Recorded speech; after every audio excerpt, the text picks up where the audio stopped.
Today you are going to learn how to wrap text on a circular path like this and this. And at the same time you will learn how to flip text like this. So let's go.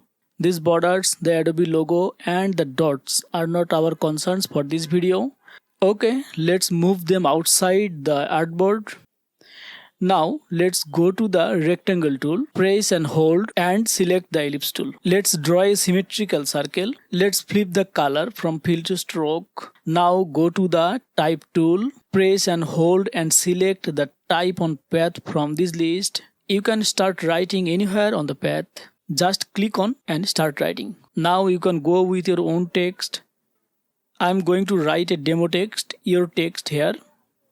Now let's change the font size and family as our need. I will go with 100 points and I will change the font style to all uppercase and the family to Nippo. Now let's align them center. You can see the result here. They are not at the center. Now I will fix it. Let's select the direct selection tool.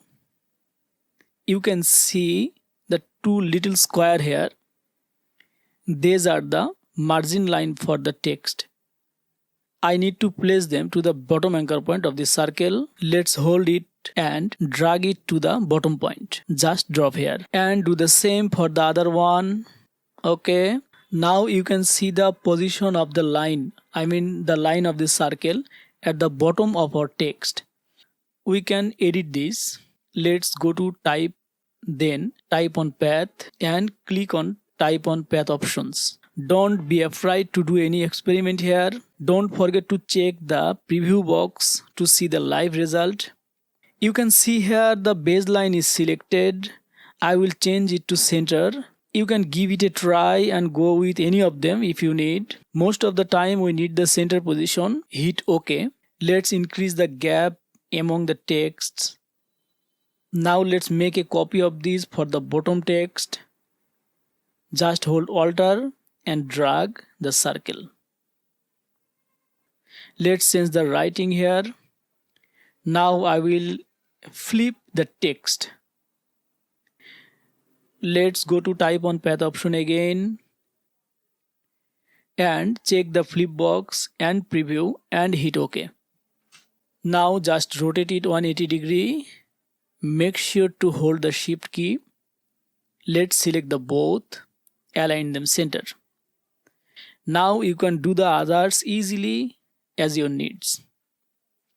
I will copy the borders, the logo for now, and I will do the others. Now let's see the next style. Let's make a copy of this set. Select this main text. Go to type on path option again. Make sure to check the preview box. In effect menu, you can see the rainbow is selected here for this style. You can see now. Do your experiment and select your own. For today I will stick with this, the star step. Hit OK. Let's increase the spacing among the text. Now it is your turn to give it a try. Bye bye.